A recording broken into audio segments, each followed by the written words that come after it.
Hello, and welcome to today's Ask Me Anything webinar for Recycled MMCF. Today's presentation will be recorded and sent out to all registered participants and also will be posted on the Hub. We will have a Q&A portion throughout the presentation. You can type your questions into the question box on the webinar doc. Any unanswered questions will be answered via the Hub afterward. Also, we'd like to share with you our antitrust statement. Textile Exchange convenes the textile community and values diversity of views, expertise, opinions, backgrounds, and experiences.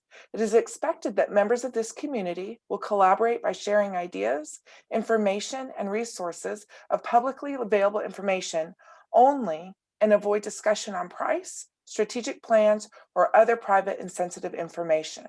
With that, I now turn it over to Simone with Textile Exchange. Simone? Thank you, Rose. I'm Simone Seisel. I'm based in Germany, work for Textile Exchange and responsible for man-made cellulosic fibers, or MMCF.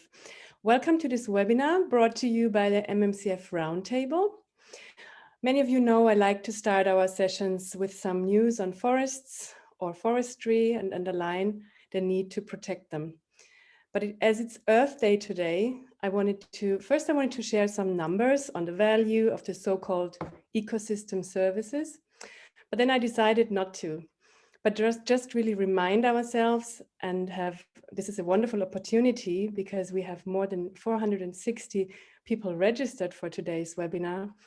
Remind ourselves to really celebrate Earth and Earth Day and showing our gratitude by also going outside today and really treating ourselves maybe with an outdoor break.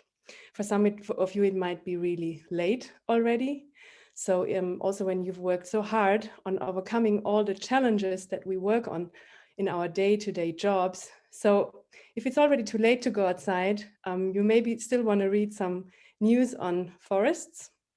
So check out the WWF report that came out on the status and drivers for deforestation in 24 global hotspots in the tropics and subtropics. So again, I couldn't resist to share some forest news with you. There are several main commodities that affect forests, and one of them are MMCFs.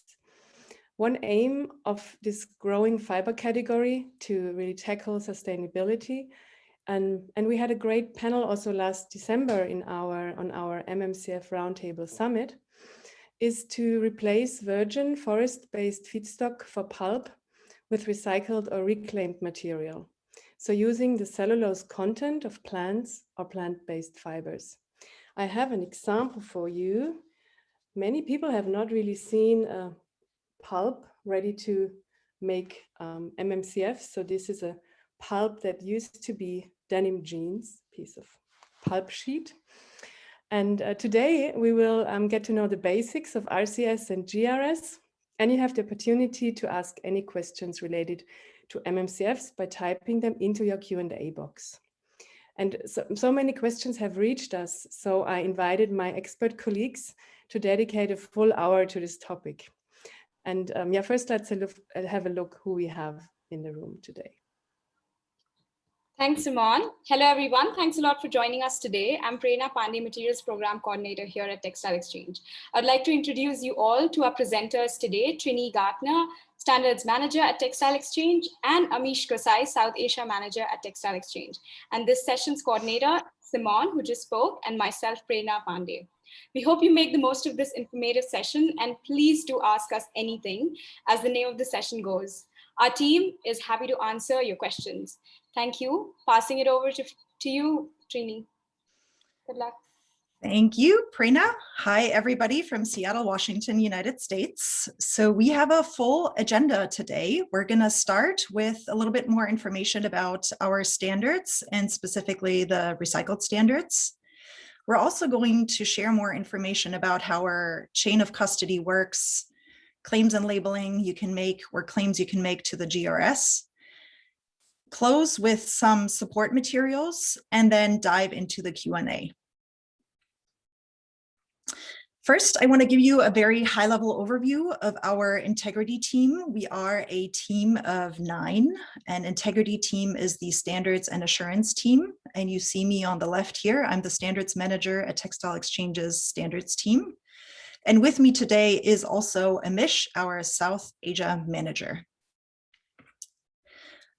Let's look at the goals and scope of the recycled standards. First, I want to start with a high-level overview over the standards that we have. This slide is slightly outdated. We just launched our alpaca standard yesterday as well. But Textile Exchange has 8 standards in total. And the recycled standards are 2 of them. We are going to get a little bit into more detail here on how they differ, what they cover, and the scope. So on a very high level, the intent of our recycled standards is to increase the use of recycled materials and products, and that is the baseline requirements for both of them. But then the GRS goes a little bit above and beyond by also wanting to reduce and eliminate harm caused by the production. So when we look at the scope, visuals are always very helpful. We started with principally when we drafted the standard with a aligned definition of what recycled actually means, and that goes for the GRS and the RCS, that the definition is based on ISO 14021. And it is a chain of custody model that starts with the verification of the recycled material at the recycling stage and then goes all the way to the final product. The GRS you can use as a standards tool. If you have a minimum percentage of 20%, you can use it as a tool to track recycled material through to your supply chain. However, if you want to label, you need a minimum of 50%. And we're gonna go more into detail or pick that back up later when we talk about labeling. So the GRS is also including social and environmental requirements and also restricts hazardous chemicals in processing. Here they are again. So we have, in terms of criteria in the standard, we have an environmental management system that we require. There are chemical requirements in terms of how you have to manage your chemicals and the restricted substances list you have to adhere to. And then there are also social policies and social requirements that you will have to comply with. The recycled claims standard, short RCS, has the same chain of custody model as the GRS, as all our standards have. So it begins with, or we have the definition of recycled that also leans on ISO 14021. And it has the same chain of custody model beginning at the recycler stage and going all the way to the final garment. The percentages are a little bit different for the RCS. It can begin at 5% of recycled content all the way to 95% minimum or 100%. And you will see here that we have 2 logos for the RCS as well at the bottom left, which are for RCS 100 or RCS blended. And at that, I'm going to hand it over to Amish to take you through the recycled material verification. Amish? Yeah, thank you, Trini. Thank you, Simon and Prerna, for welcoming. And hi, everyone. This is Amish Gosai, working as a South Asia manager. I will also walk you through the key information, so let's say key requirement of the Textile Exchange GRS and RCS standard. And it will also give you more in-depth information, how material can be qualified for GRS and RCS for recycling, and then what are the other additional requirements for a chain of custody. So Trini, the next one. What you see in this slide is exactly the same was Trini was explaining. We have chain of custody as well as requirement for recycling and the requirement for qualifying the material as a pre-consumer or a post-consumer waste, which is a reclaimed material. So what you see, everything starts with the recycler, not with the collector and concentrator. So if we take an example of man-made cellulose, meaning waste generated in a spinning industry such as yarn waste generated in the weaving knitting industry, which is fabric waste coming from salvage or any quality rejection, or waste generated in a garment factory, cutting panels of fabric will be considered as a waste. But these sites are not required to be certified because they are just generating a waste. And after that, you will have one more trader or the same company are doing internal recycling. So these are the classic example of collector and concentrator. If I like to give another example for different industry, such as, let's say government body or municipality, who is collecting waste from household and then passing on to the concentrator to make suitable package for the next process, and then it will end up into recycling facility. So all material that is classified as a reclaimed material, and that will go to recycler, and the recycler is a place where we start the first certification of GRS as well as RCS. Now, recycler requires to be fulfill certain requirements. The very first requirement we verify, or the standard requires, is a documentation part of the material that is collected from different sources. Now, these sources can be a post-industrial waste, which is a pre-consumer waste, or post-industry waste, which is end of the life waste. And there has to be a documentation which provides a traceability that X person is collector, Y person is concentrator, and then the material is sold out to the recycler. We call this form is a material declaration form. And this is where all information regarding materials are collected. And then the material is accepted in the recycling unit. Recycling unit conducts a recycling process. So it can be done by mechanical recycling process, chemical recycling process, or biological recycling process. So there are three different recycling exists across the globe for a different raw material. Once fiber is recycled, then it is passed on to the subsequent textile supply chain. It can be passed on as a fiber, as a viscose for a man-made cellulose industry, or it can be also sold out as a filament, depending on the end use or capability of the recycler. And after that, it will go also to the fabric mill and garment mill, and then it is at the end, it will end up to the brand and retailer. So what we cover in a supply chain is starting from a recycler, it ends to the last business to business transaction. It can be a brand or it can be a garment factory, depending on the supply chain involvement. What you see here is just basic understanding. I will also walk you through the chain of custody principle in a later slide. So before that, let's dive into what are the material that we classify as a reclaimed material, what are the recycled material, and what kind of reclaimed material exists in a system, and how we qualify them for acceptance in the standard. So here what you see is a basic definition of reclaimed material. The reclaimed material is a material which can be disposed in let's say in environment, or normally goes for energy recovery.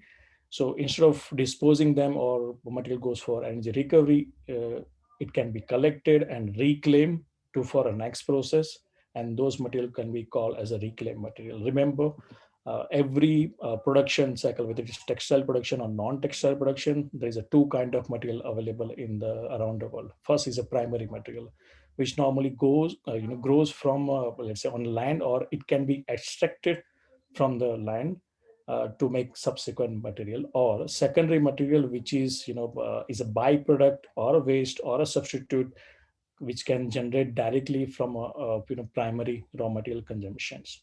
There are certain examples for ease of understanding what can be called as a reclaimed material. What you see is on screen is used clothing, used plastic bottles, fabric cutting waste, and off specs product, which is quality rejection product that is produced during the production of the material. All this can qualify very easily under the reclaimed material. The next one, Trini. So in the reclaimed material, what we do at Textile Action, we classify each material into two categories. First one is a pre-consumer material. Industry also knows this material as a post-industrial material, because it is generated within an industry before consumer touch the final product. And this definition is not defined by Textile Action, but we are using the definition that is coming from ISO 14021 ISO standards, which talks about a type of recycling, which also talks about different kind of waste and energy recovery.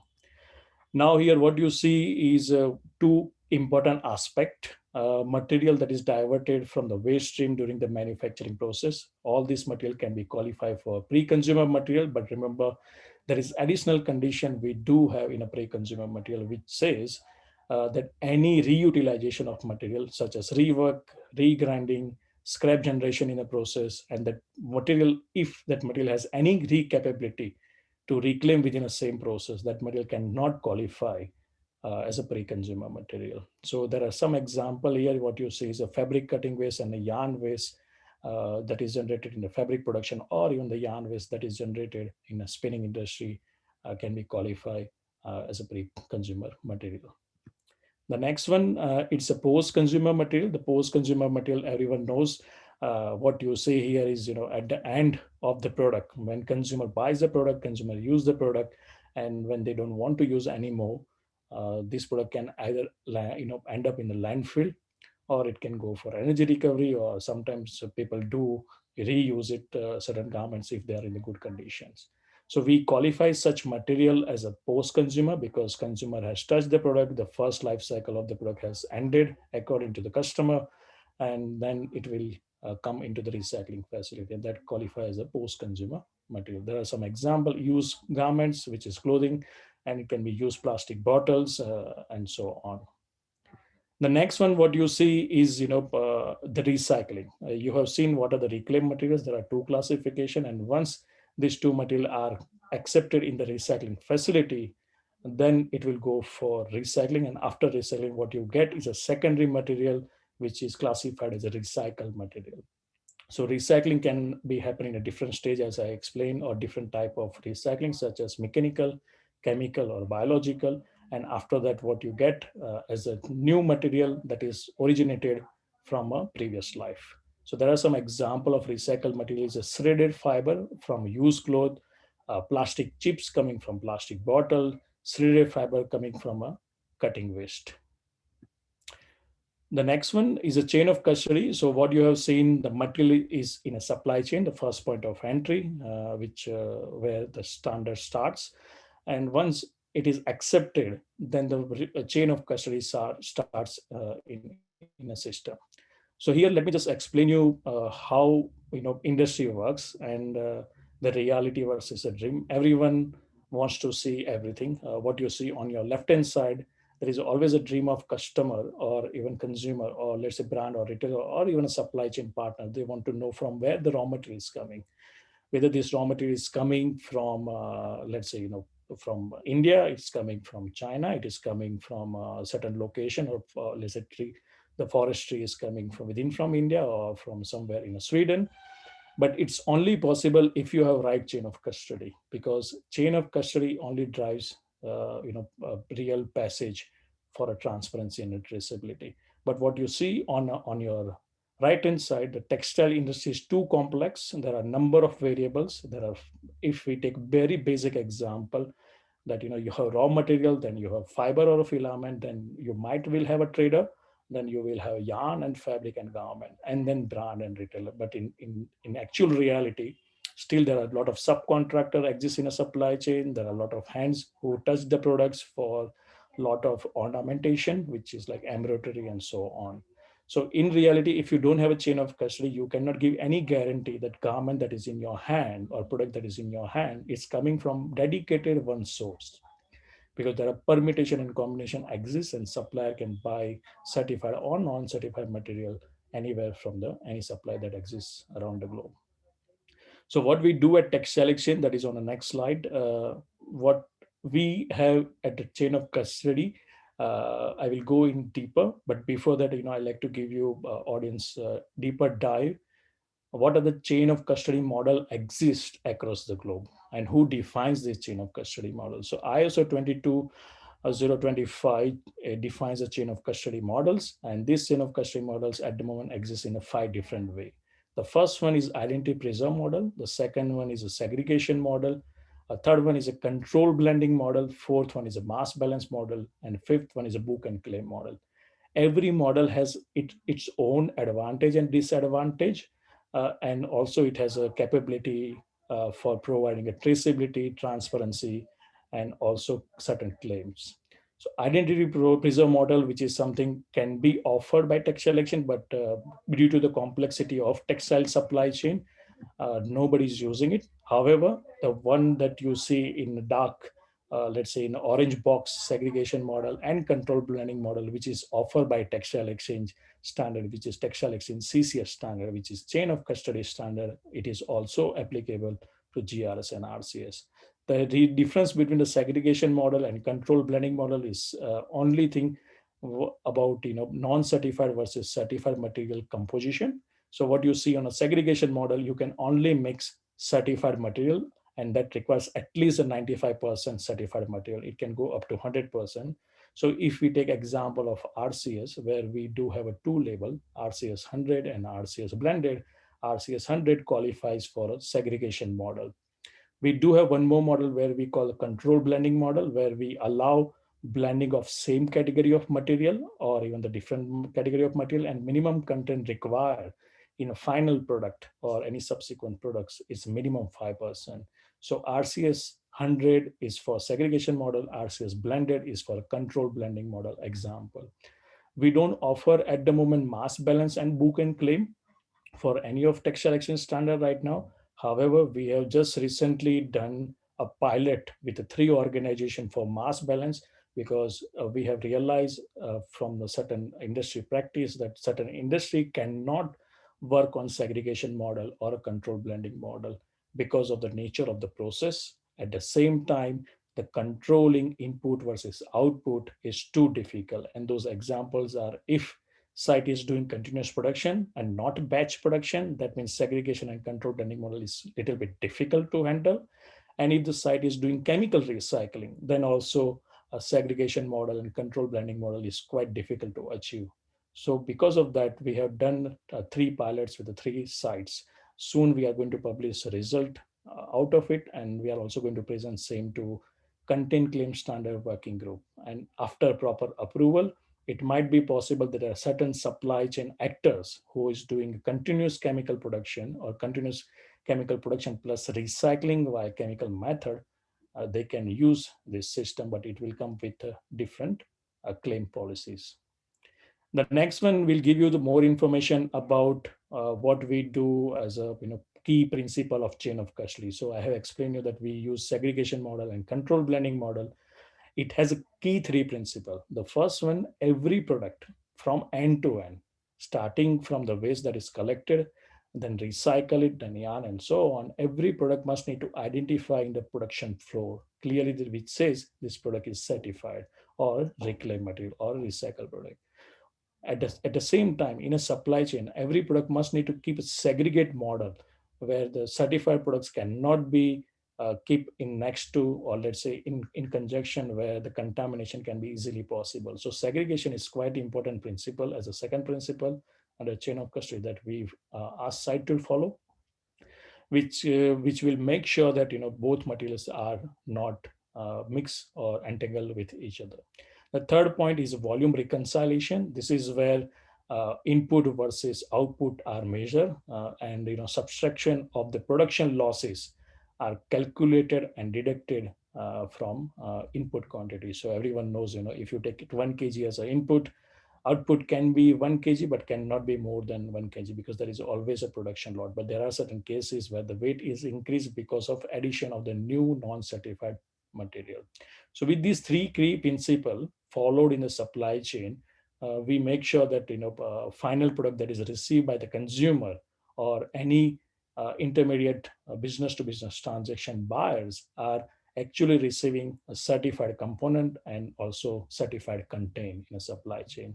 The next slide will give you the more in detail information about whether it is only applicable to certain supplier or it's applicable to everyone. So the current principle that we have in supply chain, it starts with the recycler and it ends till final business to business transaction. So if you are a brand or a retailer who is selling to consumer, that means then only you are not required to certify. Otherwise, everyone has to require certified. Everyone has to follow the key three principle, which is identification, segregation, and volume reconciliation. That is the basic requirement of chain of custody. If we talk about GRS, then all site must need to comply additional three requirement, which is a chemical requirement, social requirement, and environment requirement.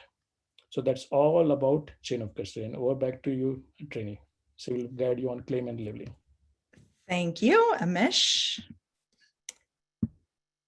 Let's look at claims and labeling. So on the screen, you now see the 3 different logos that we have available if you want to label to one of our recycled standards. So for GRS, I talked a little bit about the 20% versus 50%, and it is important that if you want to label to the GRS on a final product, you have to have a minimum percentage content of 50%. However, the 20%, we sometimes hear interest from supply chain partners who want to use the GRS as a tool to track recycled material. However, they may not want to label. And you can certify to the GRS without wanting to make claims at a minimum percentage of 20%. In the GRS, blending is allowed with other materials that are not the same type. And for the RCS, when we look here, so we have the RCS blended logo and we have the RCS 100 logo. The RCS you can use when your product has a minimum of 5% of recycled material. Or that is for the blended one, sorry. So the blended one, you have to have a minimum percentage of 5%, whereas for the RCS 100, you have to have a minimum percentage content of 95%. The difference between the two is, so for RCS 100, you are not allowed to blend it with other like materials, whereas for the RCS blended, you are allowed to label. In terms of making claims, the very important rule here is that we require certification up to the seller in the final business-to-business transaction. And as you can see in the graphic here, that can be the brand or that can be the garment manufacturer. It depends on the supply chain. However, retailers and consumers will always be out of scope of certification.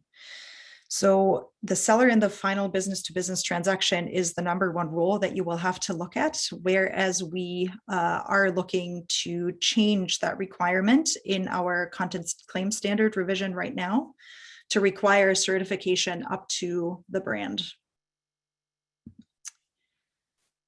And finally, I want to give you some more updates on what is happening in our worlds and which standards are under development. So we are at the tail end of a CCS revision. CCS stands for Content Claim Standard, which we embarked on early last year. Our revisions are approximately 18 months long. And we are looking at a final release date or time sometime around June of this year for the Content Claim Standard. And as you've seen at the beginning, the Content Claim Standard is our foundation of chain of custody for all of our existing standards. More importantly for everyone on the call today is to note that we just began the revision of our recycled standards on April 1st. And we put out an open feedback period, which is how we usually start our revisions. So right now, and I have another slide and a link for that as well, and I encourage you all to participate in this revision, is right now we're looking for feedback on anything, everything that is not working on the current version of the GRS and the RCS. And then we undergo a stakeholder process, a drafting process for the next 18 months until Q3 2022 to bring out the new version of the standard. And we always say we create our standards for the industry by the industry. So this is a multi-stakeholder process where we invite you to draft the new version alongside us here in standards. There are 3 main points, principally how you can participate. I highly encourage to visit our revision website, which will always have the most up-to-date information on next steps, where we are within the timeline process. Hyperlinked here is the open feedback period that you can see on screen. So the revision page at the end will always have an opportunity to weigh in. And during the open feedback period, we also ask if people are interested to participate in the International Working Group, which is our industry stakeholder group that we convene for standards revisions to assist us in drafting a really, really strong standard. And then lastly, We advertised this webinar in our communications from Textile Exchange, but it is important, and I encourage you to sign up to receive communications from us so that we can make sure that you're in the loop on next steps as well. Lastly, I think Simone already answered, we had a question on this, whether or not slides and materials will be shared, and they will be. What you will receive is also this slide with direct links to the most important documents. And I'm just going to run through them real quick. So you have the standards themselves on the first slot, GRS and RCS. Then we also have a quick guide that we make available. It's like a page or two, which can be useful depending on where you are in the supply chain. We see partners sharing that with their supply chain saying, hey, here's what we want to do. This is what the standards are about. So it's just a very high level quick guide. Then we also have logo use and claims guides, as well as a claims policy. And I'd encourage folks that are looking into GRS, RCS certification new, wondering what claims they can make, to only look at the claims policy. So the claims policy right now, we released in November 2020, and it will be the only applicable document as of November 1st come this year. And it will replace all existing logo use and claims guides. So our claims policy really looks at any claim you can make for all of our standards, and it's just one document versus the multiple logo use and claims guides we're currently having and will be phasing out. And then there's also a GRS RCS implementation manual. To further documents that are really, really helpful if you're just starting out are our toolkits. And we have two of those, the brand and retailer certification toolkit, as well as the supplier toolkit. And then we often also receive the question, well, who's already certified? We have a list, or who can I liaise with? We have a list of GRS RCS certified companies, which is also hyperlinked here, that you can look at, maybe look at if your supply chain partners are already certified, or you're looking for new business partners, so it can be used in multiple ways. And the last here of many other resources guides you to our standards website, where we update very frequently with a lot of new information. And with that, I'm going to hand it back over to you, Simone. Thank you. Thank you so much. That was quite a bit to digest, but let's see, we have many, many questions. I will just throw the first three at you, and please, Trini and Amish, up to you to decide really who is best suited to answer them. And so let's kick this question Q&A off. There's several questions about the recycled material. So one question was, if it starts at the recycler, how can you identify what is pre and post consumer or pre or post industrial? And then also asking, wouldn't it be more accurate to start at the source of the waste, or why is the standard not starting at the source of the waste?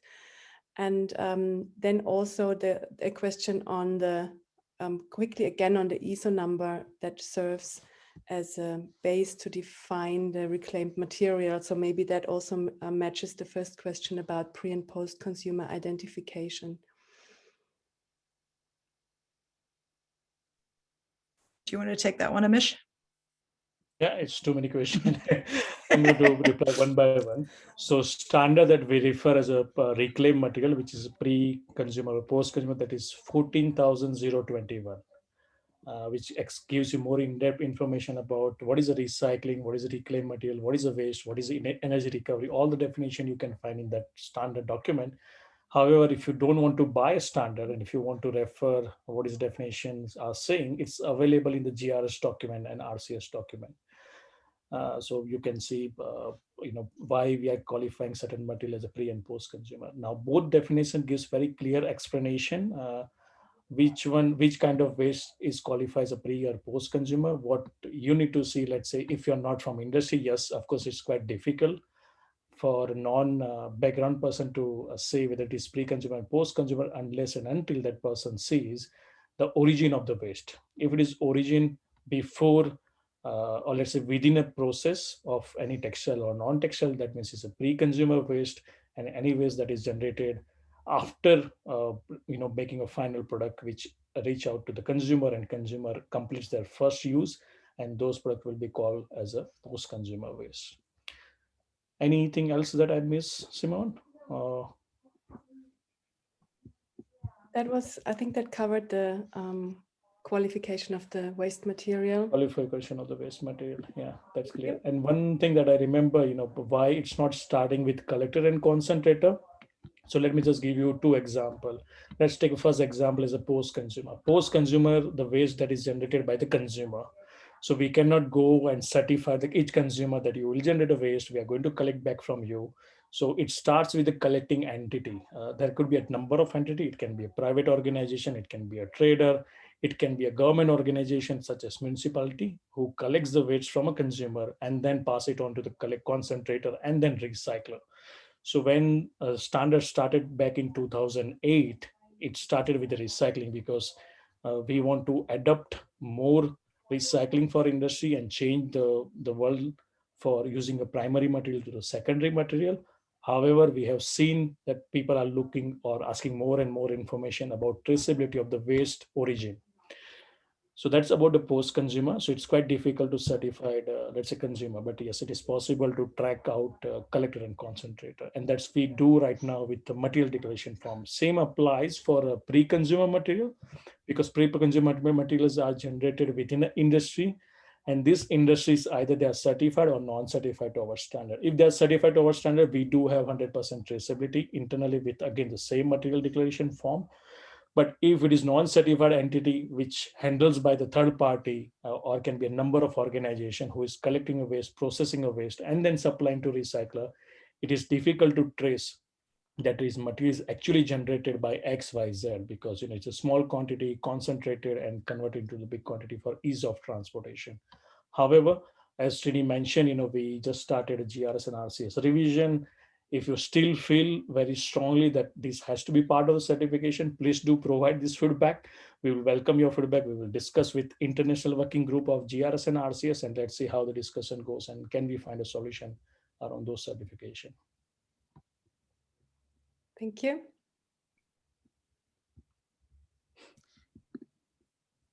Simone, we had one question on, can you tell me what exactly happens on audit day? That I quickly wanted to jump in, how that works, and also clarify that Textile Exchange, excuse me, is the standard setter, and we work with authorized certification bodies to audit against our standards. So if you're interested in certification to the standards, you would contact one of our authorized CBs, fill out an application, lay out your supply chain, and then you would work with that CB's certification body to get the audit rolling. And really the timeline, how long it takes to get certified and what exactly happens is dependent on how well prepared you are for the audit. So you will be audited against the criteria in the GRS, in the standard, or the RCS. But then the time it takes is really between you and the certification body to discuss in advance how long that will take. Thanks, Trini. I think there was another question quite related, and I guess you've covered most of it, but I'll just quickly read it out. We had one of the questions saying, can you please explain the difference between B2B and B2C scenarios and who needs audit and who doesn't? Yes, so this ties back to the slide that I had shown about who within the supply chain needs to be certified. And the hard and fast rule is the seller in the final business to business transaction will need to be certified. So B2B, if you're selling on to another entity and there's a financial transaction between you and your next buyer, you yourself will have to be certified. If you are exclusively selling only direct to consumer, B2C, then you will not have to become certified. In that case, the last entity that will require certification is your direct supplier. And the reason why, or not the reason, but where this matters is sometimes a brand, for example, if you're a brand, I don't know who this question came from. So if you're a brand and you sell on to a retailer, you yourself will have to be certified. If you, because there's another financial transaction between you and the retailer. If, however, you are not selling through retailers only on your website, only direct to consumers, then you as a brand will not have to be certified. but your direct supplier would be the last entity in the business to business transaction. And that is one area to discuss with your certification body. So that's also part of the application, because they will want to know whether or not you are in scope, out of scope, and who actually needs to undergo an audit and who does not. And Trini, we have several questions on the certification bodies. There is a list of in what countries, what certification bodies can be contacted, right? Correct. Yes. And I can add that to the slide before we send it out. Our list of authorized certification bodies, you can filter that list by standard, by geographic region. And we always advise some work on a global level to start with the certification body that is closest to you in geography. Specifically right now, in times of a global pandemic, travel is still restricted. So there are, it's advised to start with somebody that's closest to you in geographic location. Great. So I will go also next with a combination of two questions about the percentage of material by product weight. One was generic on the product weight, like having for example, a product that has steel, aluminum, and textile fabric, and how do we handle the non-fabric components, and what if the textile weight is just 50% of the total product weight, for example? Yeah, so let me just answer that part. So currently we do provide both provision. So as a brand, let's say as a consumer or a buyer, they have both options. Either they can claim a full product weight and then calculate a percentage, which called a product claim, or we do have another thing, which is we call a component claim. So you can also claim only a component and say this component is made out of GRS or RCS. So both provisions are available. And why we do provide this provision, because sometimes it's quite complex that all the component within a one product cannot be certified, and the weight of one component is only made from a recycled source, and the weight is sometimes is too low to qualify under GRS. Because remember, we need minimum 20% to qualify as a GRS, minimum 5% to qualify as the RCS, and minimum 50% to qualify as a GRS logo on a product. And because of that, we have both provision, and its percentage are always calculated, which options are selected by manufacturer or buyer or a seller. Okay, so many options there. And as there is RCS 100, there is also the RCS blend, or the RCS that is lower than 100, obviously. Yeah. Thank you. I'll take another question. It's a scenario-based question from a brand who asks, I'm a brand in EU. I buy product which uses GRS fabric. How do I use a hand tag for the products that is manufactured in China and sold in China? And I think a similar question, maybe Amishi covered it, but I'll just read it out. If the customer is asking for transparency of the product, is it possible for CB to provide all the TCs starting from A to Z?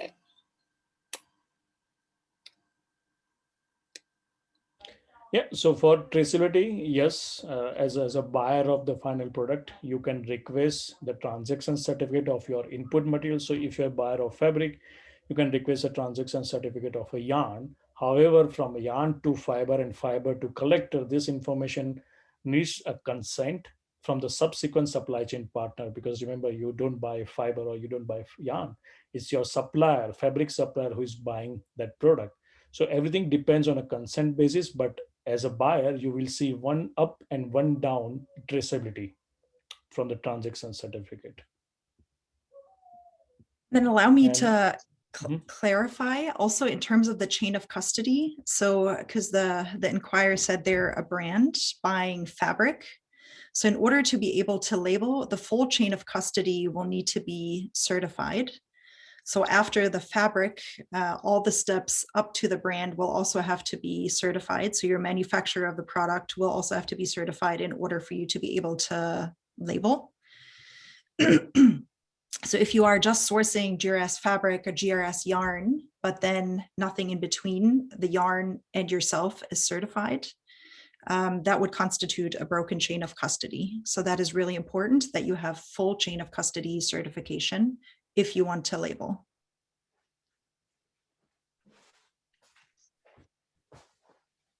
Thank you. And I think Amish, I have to go back to you with a brief clarification on the GRS. Again, could you explain what claims can be made when a product is 20% recycled material, but below 50%, in GRS?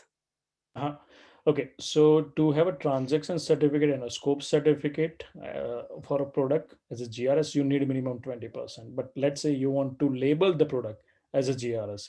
That means that product must need a minimum 50% to qualify as an on-product label claim. So that's the difference between the 20% and 50%.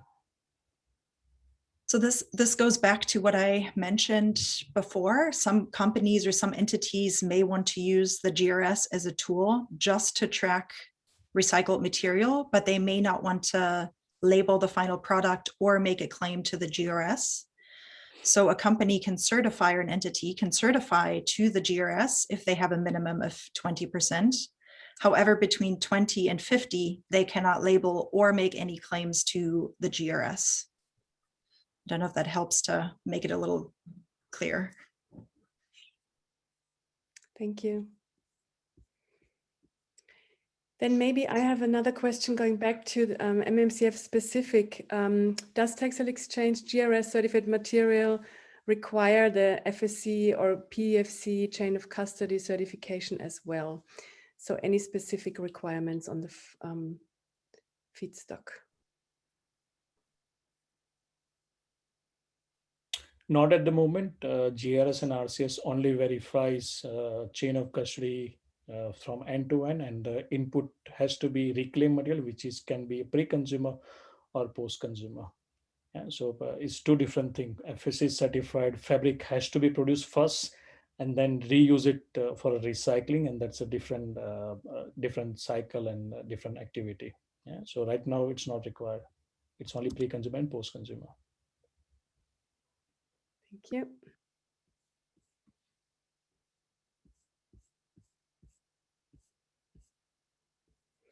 And also there was one question about, again, a scope certificate versus transaction certificate.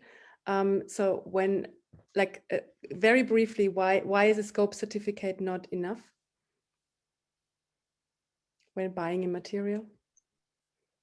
So in terms, I can take that one. So a scope certificate certifies the entity on the ground, whereas a transaction certificate travels with the product through the supply chain. So you always will want to look at both. A scope certificate tells you that an entity or a supplier you're buying from is eligible to sell on GRS terms, whereas a transaction certificate tells you exactly the amount of recycled content in the product you are buying from that seller. So our system is based on scope certificates and transaction certificates, and you will always want to look at both, depending on where you are in the supply chain, that is. Yeah.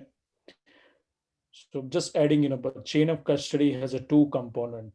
If you get a chance to read ISO 22095, chain of custody model, that gives more information about how chain of custody works to end.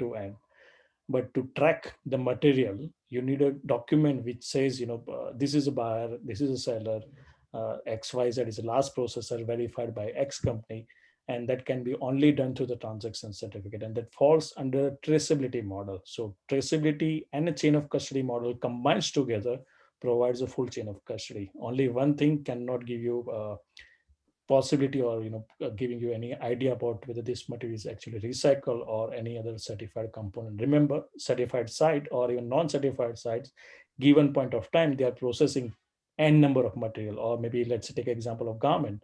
They have organic, let's say the cotton garment, viscose garment, polyester garment. How you will know whether that garment is made of cotton or polyester? Only a taste report. Otherwise, it's not possible. And for certified material, we run our transparency, traceability, chain of custody through the two systems. One is a scope certificate, annual license, and one is a transaction certificate, which runs through the product to end to end.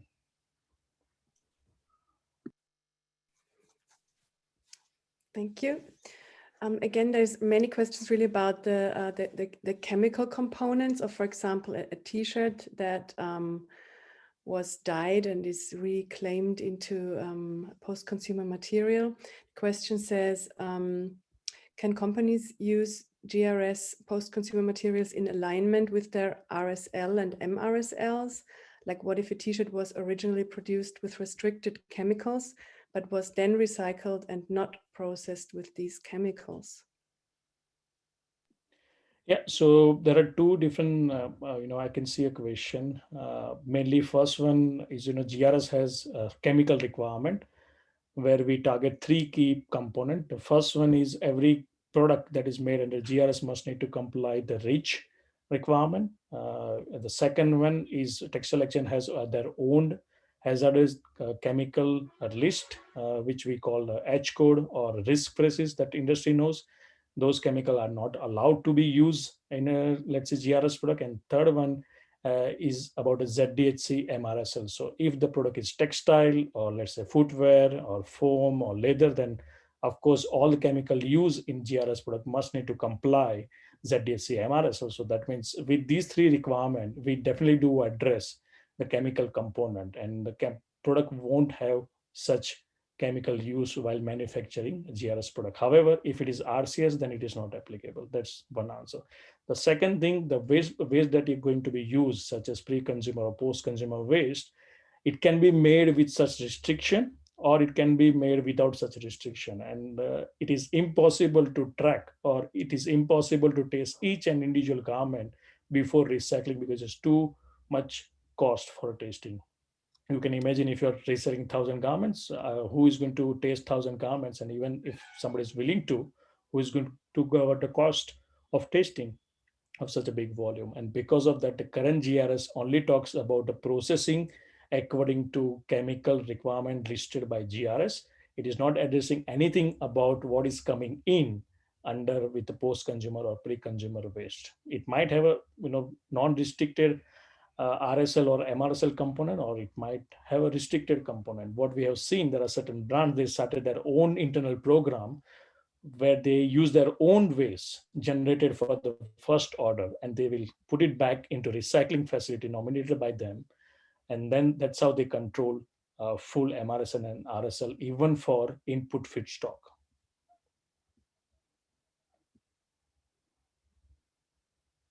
Thanks, Amish. I'll just be a bit brave and try to direct the conversation from technical questions to a more generic one, which I thought is interesting. And the question goes like, what is the current market trend of using preferred MMCF? For example, what percentage of clothing materials use preferred MMCF? And are they well-known brands promoting the use of preferred MMCF?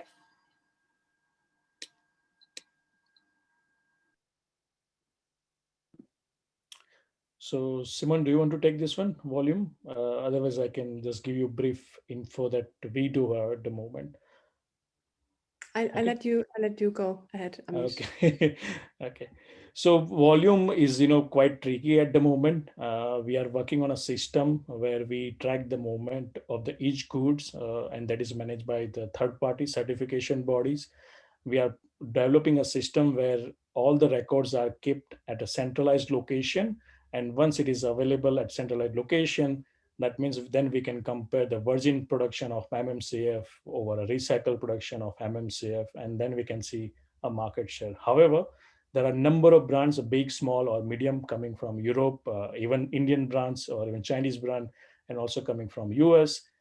All of them have the sustainable source raw material requirement. They have targets to meet, and these targets are ambitious target, and we have definitely know that over a period of time, people don't want to replace man-made cellulose, but people definitely want alternative solution of virgin man-made cellulose, such as cellulose made out of recycled sources or cellulose made out of FSC or PFC certified forestry.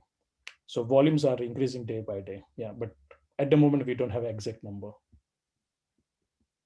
and from a share within the pulp used for MMCFs, I can just add that suppliers for commercially available volumes, they're offering usually around 20 to 33% recycled content within their pulp feedstock.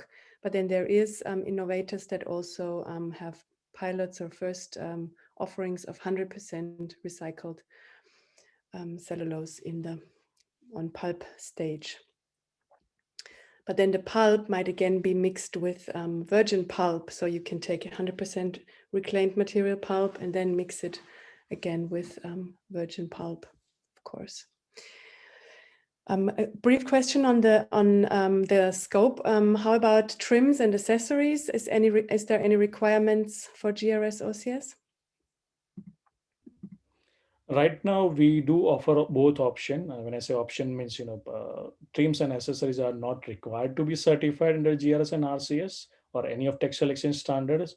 But in the version 3, we are coming up with a different requirement on altogether, but it's still 2 years to go. So what I will focus right now is if you want to certify full product, it is possible to certify a product without certifying trims and accessories. It's not required to get certified.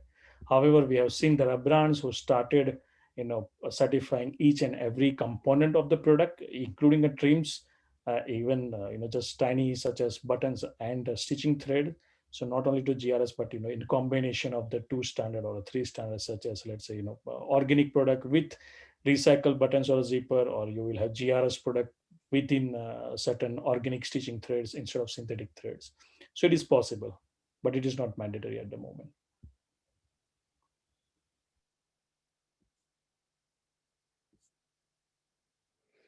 Then maybe we have time for 2 more questions. Prana, did you, anyone? But I can also go ahead. Yeah. So will Textile Exchange provide a list of certified suppliers of recycled MMCF, and where and how and when can it be found? So I mentioned during earlier the presentation a list of certified companies, which is also hyperlinked on that slide. So if you are interested in who is certified to the GRS RCS at the moment, that side of our website would be the place to go.